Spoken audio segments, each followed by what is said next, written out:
අවුරදු කාලේ ළඟෙනකොට අපිට ඇහෙන සද්ද වලින් පොඩි කාලේ ඉඳලා අපි අහලා තියෙන හුරු පුරුදු සද්දයක් තමයි කොහාගේ සද්දේ. කවදාවත් හිතෙන්නේ නැත්ද ඇයි කොහා අප්‍රේල් මාසෙම කෑ ගහන්නේ? ඇත්තට මේ කෑ ගහන්නේ පිරිමි සතාද ගෑනු සතාද? ඇත්තටම කොහා කෑ ගහන්නේ තමන්ගේ සායිකාව සෙට් කරගන්න නම් ඇයි ඒ අප්‍රේල් මාසෙම? එතකොට ඇත්තටම කෑ ගැහුවා කියලා කොහාට එයාගේ සායිකාව සෙට් වෙනවද? ඔන්න ඔය වගේ කාරණා ටිකක් ගැන තමයි අද අපි කතා කරන්න යන්නේ. ඉතින් කතාවට යන්න කලින් කියන්න ඕන ඔයාලා හැමෝම ආදරෙන් පිළිගන්නවා මගේ White Talk YouTube channel එකට. මම මේ channel එකෙන් ඔයාලට ගේන්න බලාපොරොත්තු වෙන්නේ එදිනෙදා ජීවිතයේදී අපි දකින සමහර සිද්ධි විද්‍යාත්මකව පැහැදිලි කරලා දෙන වීඩියෝ. ඉතින් විශේෂයෙන්ම සත්ත්ව විද්‍යාව, ජීව විද්‍යාත්මකව සතුන්ගේ චර්යා සම්බන්ධ සිද්ධි වගේ දේවල් ගැන මං ඉගෙනගත්තු දේවල් ඔයාලට ලබා දෙන එක තමයි මේ channel එකේ බලාපොරොත්තුව. ඉතින් ආරාධනා කරනවා ඔයාලා මේ වීඩියෝ වලට කැමති නම්, මේ විශේෂ ශාස්ත්‍ර වලට කැමති නම් subscribe කරන්න මගේ channel එක, අනිත් අයත් එක්ක share කරගන්න. ඉතින් එහෙනම් අපි යමු වීඩියෝ එකට.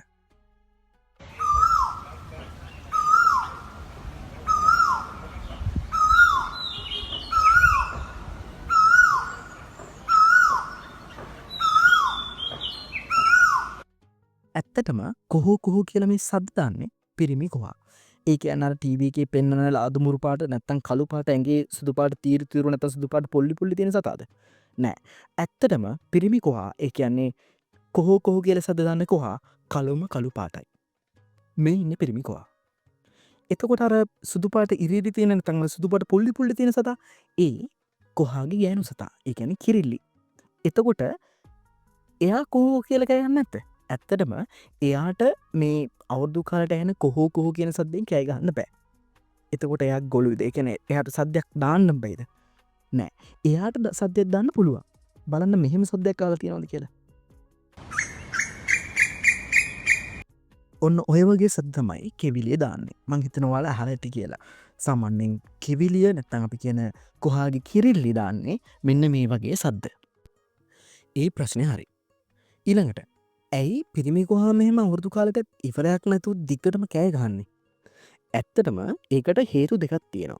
හේතු ගොඩක් තියෙන්න පුළුවන්. ප්‍රධාන වශයෙන් අපි ගත්තොත් හේතු දෙකක් තියෙනවා. පළවෙනි එක තමයි එයාගේ ප්‍රජනන ක්‍රියාවලිය සඳහා ගෑනු සතාව, ඒ කියන්නේ කෙවිලියව ආකර්ෂණය කරගන්න. සරලම කිව්වොත් කොහාට බඳින්න, බැඳලා ළමයි හදන්න හොඳ ගෑනු ළමයි සෙට් කරගන්න තමයි මේ කෑ ගහන්නේ. පුළුවන් තරම් උස තැනකට නැගලා උස තැනකට ගිහිල්ලා හයියෙන් කෑ ගහලා එයා කියන්නේ කියන්නේ අඟවන්නේ ගෑනු සතාට මම ශක්තිමත්, මට පුළුවන්, මං හොඳ චව සම්පන්නයි කියලා අඟවන එක තමයි එයා මෙහෙම කෑ ගහලා කියන්නේ. හරි. එතකොට එහෙම කෑ ගැහුවා කියලා එකපාරින් මේ කොහාට කෙවිලියව සෙට් වෙනවද? නෑ. එහෙම වෙන්නේ නෑ. සමහර වෙලාවට ඔයාලා අහලා ඇති ගෙවල් දෙක නැත්තම් දෙපැත්තකට වෙලා පිරිමි කොහලා දෙන්නෙක්, ඒ කියන්නේ කොහොලු දෙන්නෙක් හයියෙන් තරගෙට වගේ කෑ ගහනවා. ඉතින් මේ දෙන්නම සමහර වෙලාවට සමත් වෙන්නේ නැහැ ප්‍රජනන ක්‍රියාවලිය සඳහා.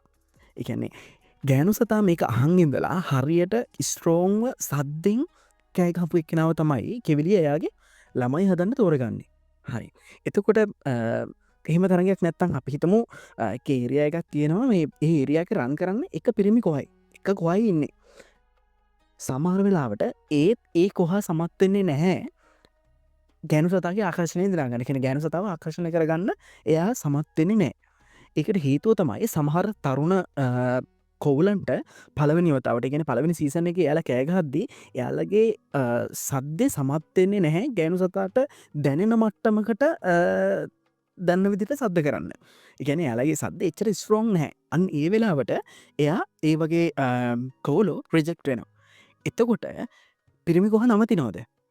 නෑ.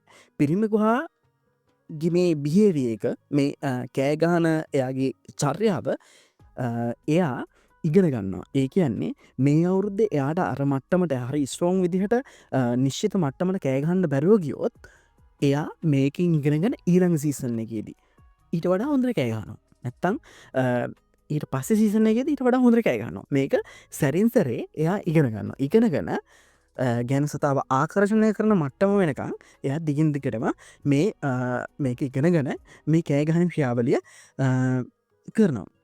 හරි දැන් හිතන්න මේ කොහා පළමිස්ටප සමත් වනා කියලා ඒගන්නේ කෙවෙලේ යම්තක් දොරකට දැන් කොහට කැමති ඊට පස්සෙ මොකද වෙන්නේ අර මේ ඉස්සර වාලා අහල ඇති මේ කුමරයෙක් සරණපවා ගන්න කලින් කුමාරුප ශිල්ප දක්වරන්න ඒ වගේ මේ කොහත් ශිල්ප දක්වන සමහරට ඔළුව දෙ පැත්තර වනමන ඉන්නා එතකොට අර පිහාඩු විහිදෙනවා තේල් එක කරගවනවා පලතුරු ගැනල්ල කවනවා ඔය නොය වගේ මේ යම්කිසි ක්‍රියාකාරකම් කිහිපයක් කරලා කිවිලෙක හිට දිනාගන්න ඊට පස්සේ තමයි මේ ප්‍රජන ක්‍රියාවල සිද්ධ වෙන්නේ ගහක හුද කලා ස්ථානක ඉතාමත් සුළු කාලෙක තමයි මෙයාගේ ප්‍රජන ක්‍රියාවල සිද්ධ වෙන්නේ ඊට පස්සේ ඔයාල දන්න සිද්ධිටික තමයි වෙන්නේ ඕ කොහා කියන්නේ බෘඩ් පැරසිටිසම් පෙන්න්නන සතේ බෘඩ් පැරසිටම් පෙන්න්නන කුරුල්ලෙක් තමයි කොහා කියන්න ඒකන්නේ පරපුටු පක්ෂයේ අර ක්‍රියාවලී ඉවර වෙලා කෙවිලිය පිත්තරදාන්නේ කොහා හරි කෙවිලි හරි හදන කූඩුවක නෙමේ අනිත් කුරළු විශේෂයක කූඩුවක තමයි මේ කෙවිලිය පිත්තර දාන්න යන්නේ ඒ කියන්නේ කොහා කූඩු හදන්නේ නැහැ වෙන පක්ෂයක කූඩුවක තමයි කොහා බිත්තර දාන්න යන්න විශේෂයෙන්ම ලංකාව වගේ රටවල්ලං කපුටු කූඩුවල තමයි මේ කොහා බිත්තර දාන්න යන්නේ ඒක ඔයාලා දන්න කාරණය හරි ඒ ප්‍රශ්නෙත් හරි ඊළඟට ඇයි මේ අවුරුදු මාසම නැත්තම් අප්‍රේල් මාසම මේ වැඩට මෙයාලා තෝරගන්නේ ඒක වෙන්නේ මෙහෙමයි කොහාගේ මේ අභිජනන ක්‍රියාවලයට නැත්තං ප්‍රජනන ක්‍රියාවලයට එක උත්තේජනය කරන්න බලපාන ප්‍රධාන කාරණා කීපයක් තියෙනවා එකක් තමයි ඩේලෙන්ත එක ඒ කියන්නේ දිවාදික කියන්නේ දිවාදික කියන්නේ ඉර නගින වෙලාවෙන්දලා ඉර බහින වෙලා වෙනකන් තියෙන කාලය ඒ කියන්නේ හිරුවෙලිය තියෙන කාලේ අපි දන්නවා සමහර මාසවල ඉරේලිය තියෙනවා හවස 6 මාර 7 වෙනකම් හැබැයි සමහර මාසවල 5 මාර 6 වෙනකොට අඳුර වැටලා ඉවරයි ඔන්න ඕක තමයි එක සාධකයක් මෙන්න මෙයාලගේ ප්‍රජනන ක්‍රියාවලිය උත්තේජනය කරන බලපාන එක කාරණයක් වෙන්නේ ඉතින් කොහොමද ඒක බලපාන්නේ ඇත්තටම කොවුලන්ගේ කොහාගේ ලිංග ක්‍රියාවලිය ඩේලෙන්ත එක වැඩි වෙනකොට ඒ කියන්නේ දිවාදික වැඩි වෙනකොට එයාලා ප්‍රජනන ක්‍රියාවලයට උත්තේජනය වෙනවා ඒ කියන්නේ වැඩිපුර දවල්ලාලෝකයේ තියෙනකොට ඩේලෙන්ත එක වැඩි වෙනකොට එයාල හයිපතලමස උත්තේජනය වෙනවා ඒකෙන් එයාලගේ ප්‍රජනන ක්‍රියාවලිය උත්තේජන වන එකන්නේ යාලා ශබ්ද කරන්න එකන්නේ අර කෝ කියලායි ඒ සද්ධ දාන්න එයාලා උත්තේජනය වෙනවා තවත් අමතර කාරණයක් තමයි ආහාර පළතුරු වගේව සුළුභ වෙන එක ඒ කියන්නේ ඇත්තටම අපි සත්ව විද්‍යාව නැත්නම් මේ සත්ව ලෝකය ගැන කතා කරද්දී අධ්‍යයනය කරගෙන යනකොට අපිට තේරෙන එකක් තමයි ඇත්තටම මේ සත්තුන්ගේ ජීවිතේ වෙන විශේෂ සිද්ධි එයාලගේ චර්යා සිද්ධි හැම එකක්ම පරිසරයත් එක්ක හරි ප්ලෑන් එකකට හරියට නිශ්චිතව පරිසරත් එක්ක බැඳලා තියෙනවා කියන එක කොහොමද කියන්නේ උදාහරණයක් විදිහට බැටලුව ගත්තොත් බැටලුවගේ පැටව් දෙමීමේ කාලය නිශ්චිත වෙලා තියෙන බැටලුව සාමාන්‍යයෙන් පැටව් දාන්නේ ස්ප්‍රින්ග් සීසන් එකේදී ඒ කියන්නේ ස්ප්‍රින්ග් සීසන් එකේදී තමයි ගස්වැල් අලුතින් කියන්නේ දළු දාලා ඒ කියන්නේ විශේෂයෙන්ම තනකොළ දළු දාලා පැටියට කණ්ඩ අලුත් තනකොළ ඇවේලබල් වෙන කාලේ ඒ කියන්නේ අලුත් තනකොළ තියෙන කාලේ එතකොට බැටලුව පැටව් දාන්නේ මෙන්න මේ වගේ හොඳ එන්වාරමන්ට් එක පැටියට වැඩෙන්න හොඳ එන්වාරමන්ට් එකක් තියෙන කාලෙක අලුත් තනකොළ එයාගේ පෝෂණයට අවශ්‍ය හොඳ කාලෙක තමයි එයා පැටව් දාන්නේ ඒ හැම එකක්ම හරියට නේචර් එකත් එක්ක ප්‍රෝග්‍රෑම් වෙලා තියෙනවා ගොඩක් අපි සත්ත්ව ලෝකේ අධ්‍යයනය කරද්දී ගොඩක් මේ වගේ සිද්ධි අපිට දකින්න පුළුවන් නේචර් එකත් එක්ක හරියට ප්‍රෝග්‍රෑම් වෙලා තියෙනවා ඉතින් ආහාර පළතුරු සුළභ කාලයක් වෙන එකත් මේක මේ සතාගේ කොහාගේ ක්‍රියාවලියත් එක්ක බැඳලා තියෙනවා ඊළඟ වැදගත්ම සාධකයක් ඒ කියන්නේ කොහා අභිජනනස්ථා උත්තේජන වෙන්න බලපාන වැදගත්ම සාධකය තමයි කපුටු කූඩු හදන්න පටන් ගන්නවා දකින්න එක කපුට කූඩු හදන්න පටන් ගන්නවා දකිද්දී කොහා උත්තේජනය වෙනවා ඒ කියන්නේ දැන් අපි දන්න කාරණය තමයි කෙවිලිය බිත්තර දාන්නේ කපුට වගේ පක්ෂිගේ කූඩුවල එතකොට කොහා කෙවිලිය උත්තේජනය වුණාට වැඩක් නැහැ කියන්නේ එයා අභිජනනය සඳහා ලෑස්ති වුණාට බිත්තර දාන්න ලෑස්ති වුණාට වැඩක් නැහැ එයාට බිත්තර දාන්න කූඩුවක් නැත්තම් හරි. එතකොට බිත්තර දාන්න සුදුසු කාලයට එයාලා කියන්නේ අභිජන්‍ය සඳහා උත්තේජනය වෙන්න බලපාන එක සාධකයක් ප්‍රධානම සාධකයක් විදිහට තියෙනවා කපුටෝ කූඩු හදනවා දකින්න එක.